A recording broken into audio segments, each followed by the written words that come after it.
Thank you, Brad, for your time. I just got a few questions for you about IDS. Hey, it's no problem, man. I'm glad to be here. All right.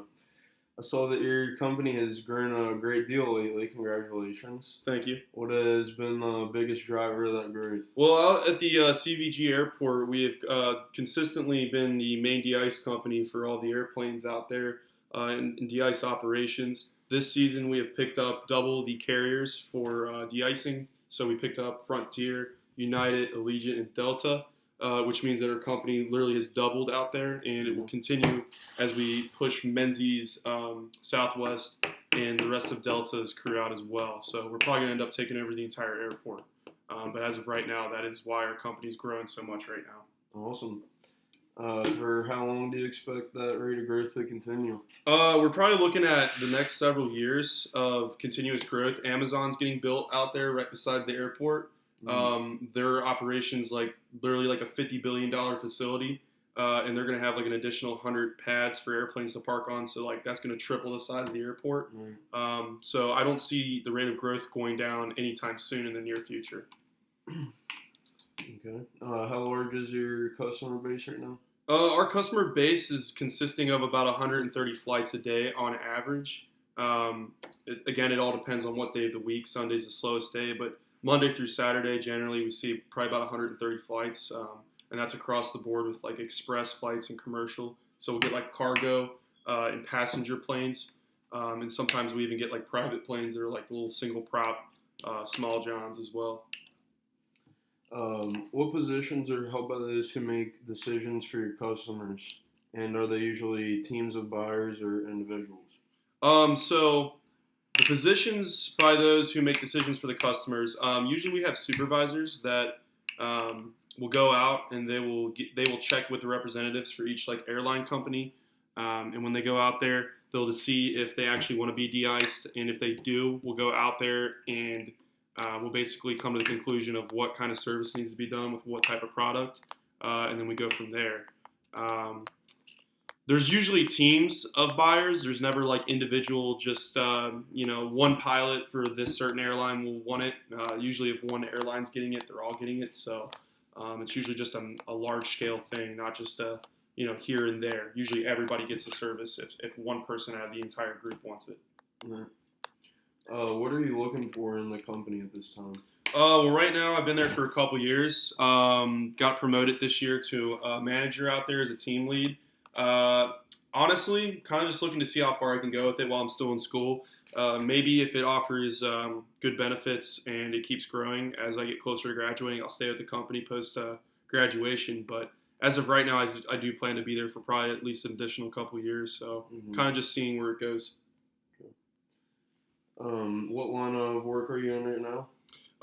Like I said, I'm a team lead, so out there I kind of just in management of regular de-icers and making sure that they're going to the right planes, spraying them in the right way, doing it in an effective and efficient, safe manner, and just kind of recording all of the work we do for billing as well. Kind of just an entry-level management position, really. I mean, there's tons of people that are above me, like supervisors, OMs, and GMs, but I'm kind of just on the bottom of the food chain for management, and I kind of just help all those guys out to make sure everything flows good. Right. So what is your background? Well, I was with the company for a couple years as just a regular de-icer. Really enjoyed it, and they kind of could tell that I was like a vocal, self-starting kind of guy, and they took a liking to me, and a couple years later they promoted me. But before that, I was really across the board with manual labor, and all kinds of other construction and equipment jobs, where you kind of just had to be, a self-starter, where you kind of had to like guide yourself with the crew you worked with for the day so you guys could get the jobs done.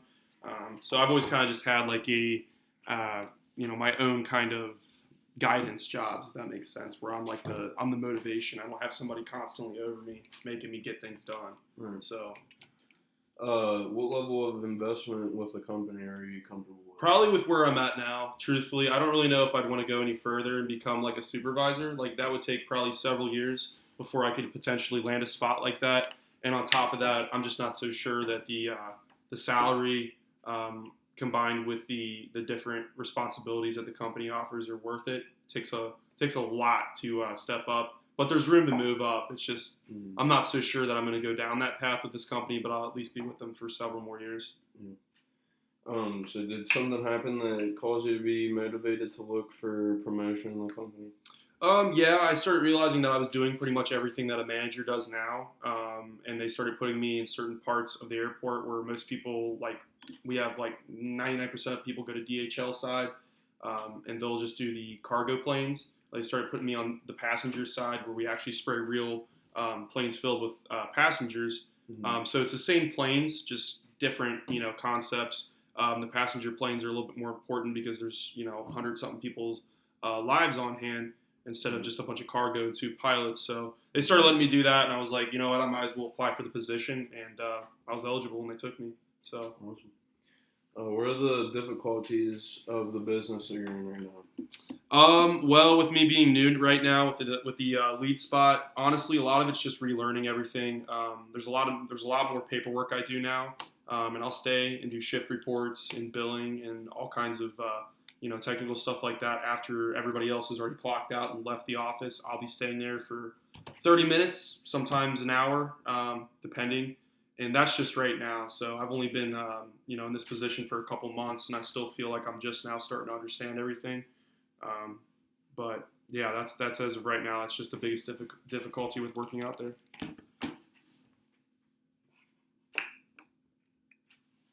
Did you? Sorry, I gotta stop. Can you edit that? No, I can't, bro. You should just keep going right now, please. We got like 2 more minutes. God. All right. Come on, dude. You got it. Did you feel as though something was missing in your life that led you to thinking about being an aircraft de-icer? That's a good question. Not really. I kind of just heard about the company a few years ago from a friend and went out there, and it's probably been the coolest job I've had since I can remember. Mm-hmm. So yeah, no, I'm kind of just into it, and I'm seeing how far I can go with it. So that's where I'm at right now.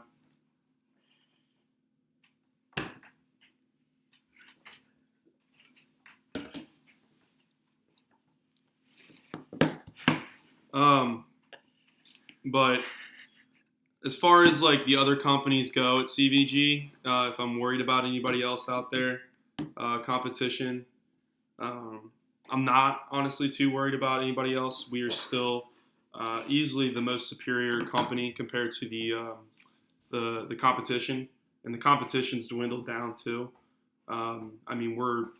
We have like 100-something trucks, and competition probably only has like combined like 20, and that's amongst like 3 different companies. So I don't know if I would change anything about the company. I'd probably keep some more staff on hand for each shift, just because sometimes we do get a little shorthanded. But all in all, though, it's pretty solid. I don't know if I'm ever going to go any higher than where I'm at now in the lead spot, but I'm okay with the level of commitment I'm on now. So, yeah, that's kind of where I'm at. All right. Well, thank you for meeting with us today. Appreciate it. Hey, no problem, Chris. I do appreciate you calling me in for this meeting, and I look forward to figuring out more logistics later on. Thank you for your help today. Thank you.